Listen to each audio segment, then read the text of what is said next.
Well, I got started with my addiction when I was about 14. I remember the first time that I got drunk. I was on a little country road with a group of friends and had been drinking one night.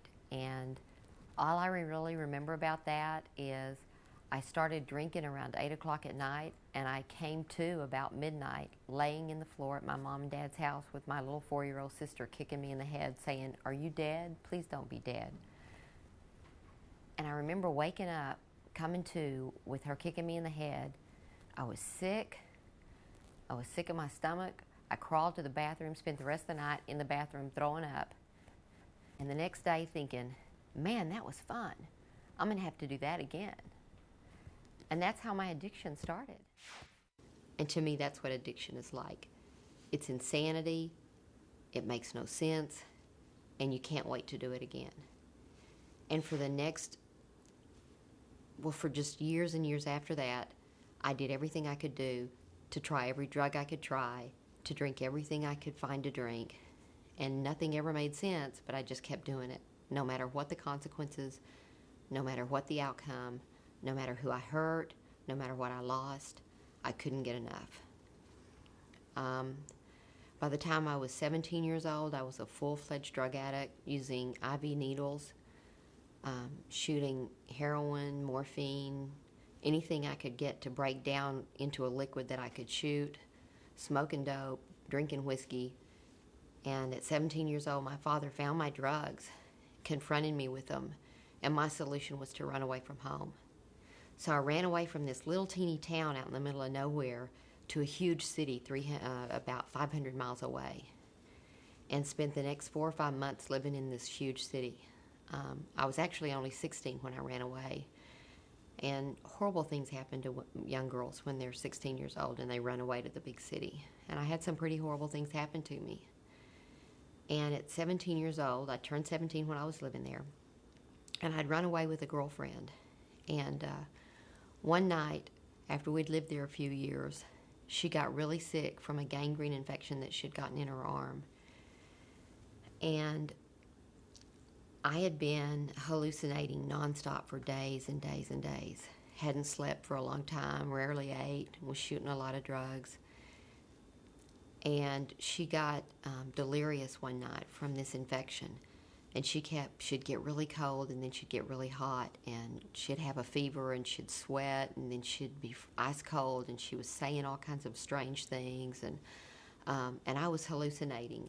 And I was seeing these little characters there, these little impy creatures that were about 3 feet tall that walked around the room and talked to me. And then there was this one other creature that was about 6 feet tall and had the head of a goat and the body of a man, and then the legs of like a horse or something. They accused me of being worthless, and that this was my fault, and that I was a whore, and that just horrible things. They just told me what a worthless human being I was, basically, and then they just chattered and wouldn't shut up. And then I heard human voices, the voice of a man and a woman somewhere around the ceiling that just talked constantly, and things flew around in the air, and I couldn't get those things to go away. And somewhere around 5 o'clock in the morning, my friend quit breathing. I couldn't feel breath from her mouth. I couldn't feel a heartbeat. There was no response at all. And I didn't come from a home where people used drugs or drank. I was brought up in a home where I went to church as a child and was taught about God and the love of God.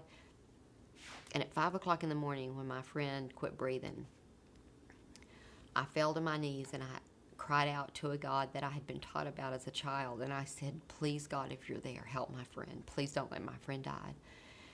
And at that moment, all the voices stopped, all the hallucinations stopped, all of the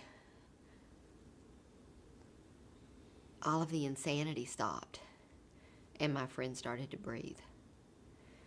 And a miracle took place for me. And at that moment, I believe God delivered me from drug addiction. I never again shot drugs, and that was in 1973, May of 1973, and I never stuck another needle in my arm. Well, when I went back home, to the little town that I grew up in. I went to my brother's house because I didn't want my parents to see me like that. I'd lost about 35 pounds while I'd been gone, and I had sores all over me, and I looked horrible, and I didn't want my dad to see me like that. So I went home to my brother's house, and I'd been at my brother's house for about 3 or 4 hours when there was a knock on the door, and my brother answered the door, and my dad was standing on the porch, and my dad asked if I was there. And my brother said, yeah, she's here. And my dad said, well, can I talk to her? And I walked out on the front porch where my dad was standing. And my dad said, your mom and I want you to know that we love you. And it doesn't matter where you've been or what you've done. You're always welcome at home. And it was like, to me, it was like the story of the prodigal son, where the father comes out to meet the son who's returning home.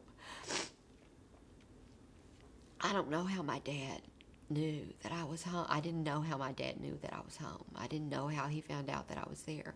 But he came to tell me that I was welcome back home. He was glad that I was there and that he loved me. And that was always the way my father treated me. Always the way. No matter what I did, no matter where I went, no matter what I'd done, he was always there to say, I love you. You know, the love of God is enough and will help you. And I went off to college, and I met a man who was going to be a music minister, and I thought, this is it. I'm going to marry this man. I'm going to be able to stay sober. Life's going to be great. I'm going to have kids. It's going to be wonderful. And I did that. I married this man, and I had a couple of children, and I got drunk again. And I didn't know why. And for the next 8 years of my life, I fought a horrible, horrible addiction with drugs and alcohol. I never stuck another needle in my arm, but I snorted coke, and I ate pills, and I drank whiskey like crazy, just all the time. And we were real involved with our church, and I would teach Sunday school, and I'd go to women's Bible studies, and I'd go home and I'd get drunk. And I couldn't figure out why, and the guilt and the shame of that was so bad that after a couple of years of drinking and drugging while doing all of that, I walked out on that husband and those 2 kids and went to a party because I couldn't live with my shame and my guilt. And then I spent the next 6 years after that bouncing in and out of church. I'd go to church for a while and try real hard to be good and be a good Christian and do what was right and teach Sunday school or teach a women's Bible study or sing in a worship group and do the right thing.